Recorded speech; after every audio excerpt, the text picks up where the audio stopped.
E aí, pessoal, tudo bem com vocês? Eu espero que sim. Meu nome é Juan Trindade e estamos aqui de volta para continuar o nosso audiobook de Além do Planeta Silencioso. Seguimos com o capítulo 2. A sala para a qual fora conduzido revelava uma estranha combinação de luxo e imundície. As janelas estavam fechadas e não dispunham de cortinas. No assoalho não haviam tapetes e por todos os lados viam-se malas, aparas de madeira, jornais e livros espalhados. O papel de parede exibia manchas deixadas pelos quadros e pela mobília dos ocupantes anteriores. Por outro lado, as duas únicas poltronas eram do tipo mais caro e, no lixo que cobria as mesas, charutos, conchas de ostras e garrafas vazias de champanhe se acotovelavam com latas de leite condensado e de sardinha. Com louça barata, nacos de pão, xícaras com apenas um pouco de chá e guimbas de cigarro. Pareceu que seus anfitriões estavam demorando muito, e Ransom começou a pensar em Devine. Sentia por ele aquele tipo de repulsa que sentimos por alguém que admiramos na infância por um período muito curto e que, com o tempo, logo deixamos de admirar. Em 6 meses, e antes de todos os outros alunos, Devine tinha aprendido aquele tipo de humor que consiste numa paródia permanente dos chavões sentimentais ou idealistas dos mais velhos. Por algumas semanas, suas referências à querida escola, a aprender as regras, ao fardo do homem branco e a jogar limpo tinham encantado a todos, e a Ransom também. Contudo, antes de sair de Wedenshaw, Ransom já começava a considerar Devine enfadonho e, em Cambridge, tratara de evitá-lo, perguntando-se como alguém tão espalhafatoso e, por assim dizer, sem originalidade podia ter tanto sucesso. E então veio o mistério da escolha de Devine para a bolsa de pesquisa em Leicester, assim como o mistério ainda maior de sua crescente fortuna. Ele abandonara Cambridge por Londres já havia muito tempo e, presumivelmente, era alguém no mundo financeiro. Eventualmente, ouvia-se falar dele, e o informante em geral encerrava o comentário dizendo: "Camarada muito esperto, a seu modo, Devine." Ou então, observava em tom de queixa: "É um mistério para mim como esse homem conseguiu chegar aonde chegou." Enfim, Ransom pôde concluir, com base em breve conversa no pátio, que seu ex-colega de escola tinha mudado muito pouco. Foi interrompido pela porta que se abriu.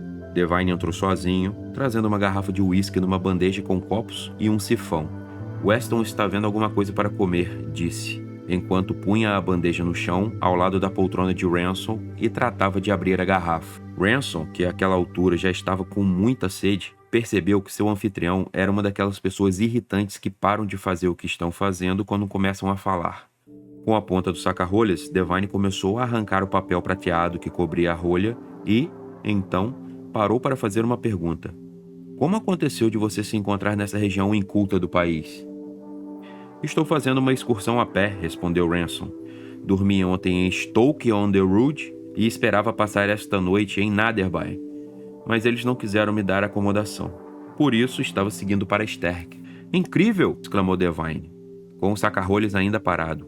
"Você faz isso por dinheiro ou por puro masoquismo?" "Por prazer, é claro", respondeu Ransom com o olho fixo na garrafa ainda por abrir. "Será que dá para explicar para um não iniciado o que pode haver de bom nisso?" perguntou Devine, lembrando-se por um instante do que estava fazendo e rasgando um pedacinho do papel prateado da garrafa. "Não sei dizer. Para começar, gosto da caminhada em si." "Meu Deus, você deve ter gostado do exército. Aquele negócio de correr de um lado para o outro, hein?" Não. É exatamente o contrário do exército. Toda a questão no exército é que nunca se está sozinho por um instante que seja e não se pode escolher aonde se vai, nem mesmo em que parte da estrada se pisa. Numa excursão a pé, fica-se absolutamente isolado. É possível parar onde se quer e seguir adiante quando bem se entende. Enquanto a excursão durar, não é preciso levar ninguém em consideração, nem consultar ninguém, a não ser a si mesmo. Até que uma noite encontra-se um telegrama à espera no hotel com os dizeres: "Volte imediatamente", contrapôs Devine, retirando por fim o papel prateado. "Isso se fizer a besteira de deixar uma lista de lugares possíveis de você ser encontrado e, de fato, ir a esses lugares. O pior que poderia me acontecer seria o telegrama dizer: Pede-se ao Dr. Elwyn Ransom, que se acredita estar excursionando a pé pelos condados centrais da Inglaterra, que... Começo a captar a ideia, disse Devine, parando no próprio ato da retirada da rolha. Se você fosse um homem de negócios, seria impossível. Como você é sortudo! Mas até mesmo você pode simplesmente sumir desse jeito?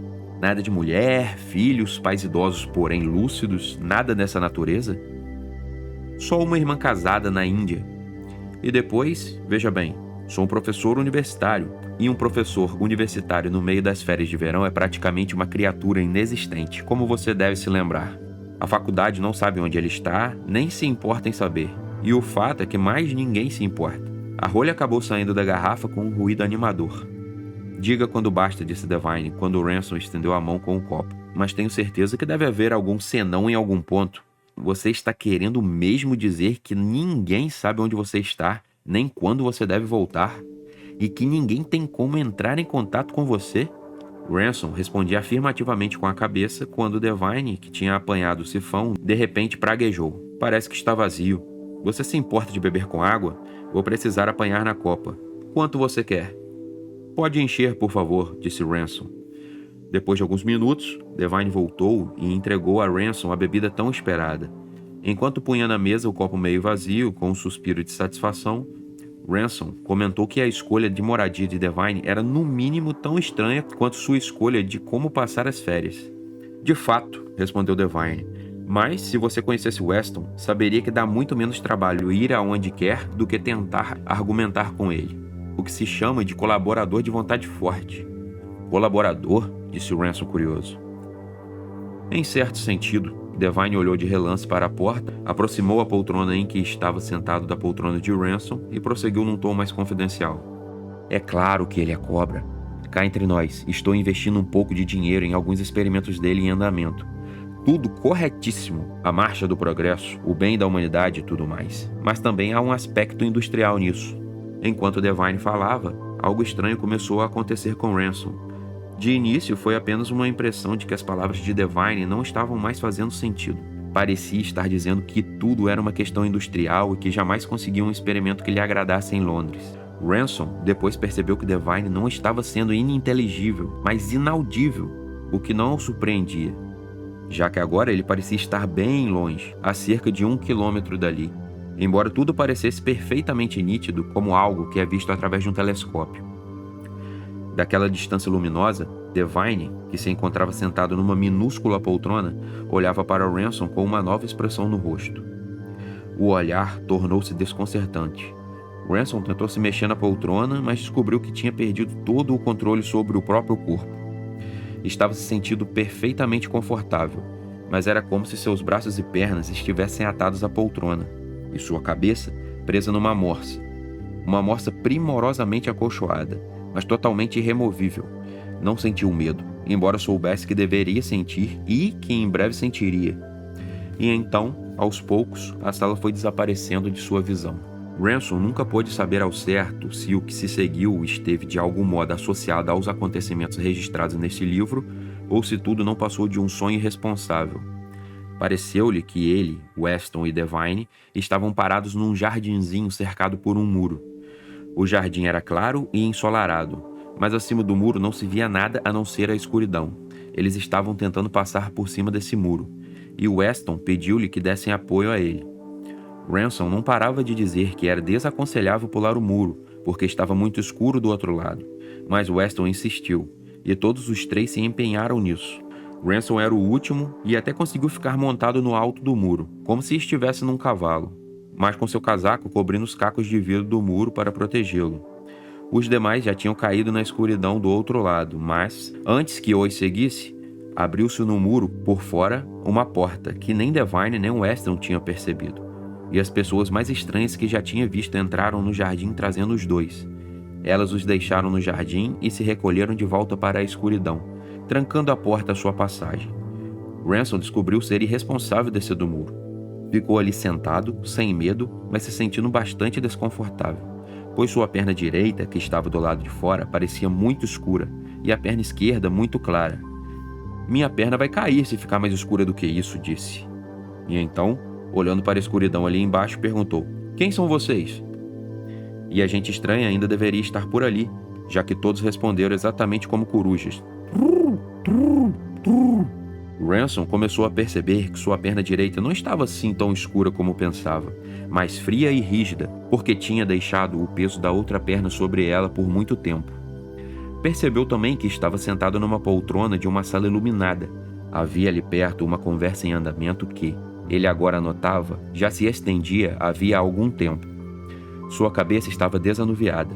Ele se dava conta de ter sido drogado, hipnotizado ou as duas coisas, e sentia que lhe estava voltando algum controle sobre seu próprio corpo, apesar de ainda estar muito fraco. Então, procurando não se mexer, ouviu atentamente. "Estou ficando um pouco cansado disso, Weston", dizia Devine, "principalmente porque é meu dinheiro que está em risco. Digo que ele serve tanto quanto o garoto e em certos aspectos é até melhor. Só que daqui a pouco vai voltar a si, e nós precisamos pô-lo a bordo de uma vez. Devíamos ter feito isso há 1 hora." O garoto era o ideal, disse Weston, de mau humor. Incapaz de servir à humanidade e infelizmente muito propenso a propagar a imbecilidade. Era o tipo de menino que, numa comunidade civilizada, seria automaticamente entregue a um laboratório do Estado para uso em experimentos. É provável. Mas na Inglaterra ele é o tipo de menino pelo qual o Scotland Yard até poderia ter algum interesse. Por outro lado, ninguém sentirá falta desse enxerido por meses a fio. E, mesmo quando sentirem a falta dele, ninguém saberá por onde andava quando desapareceu. Ele veio sozinho, não deixou nenhum endereço, não tem família e, finalmente, foi por sua própria vontade que enfiou o nariz onde não era chamado. Bem, confesso que não gosto da ideia. Afinal de contas, ele é humano. O garoto, no fundo, é quase um esboço. Mas mesmo assim, ele é apenas um indivíduo e muito provavelmente um indivíduo rematadamente inútil. Estamos arriscando nossa vida também, por uma grande causa. Pelo amor de Deus, não me venha com isso agora, não temos tempo. Eu diria, retrucou Weston, que ele concordaria se fosse possível fazê-lo entender. Pegue os pés e eu pego a cabeça, disse Devine. Se você acha mesmo que ele está voltando assim, disse Weston, é melhor lhe dar mais uma dose. Só vamos poder partir quando tivermos a luz do sol. Não seria nada agradável que ficasse ali dentro se debatendo por umas 3 horas. O melhor seria se só despertasse depois que estivéssemos a caminho.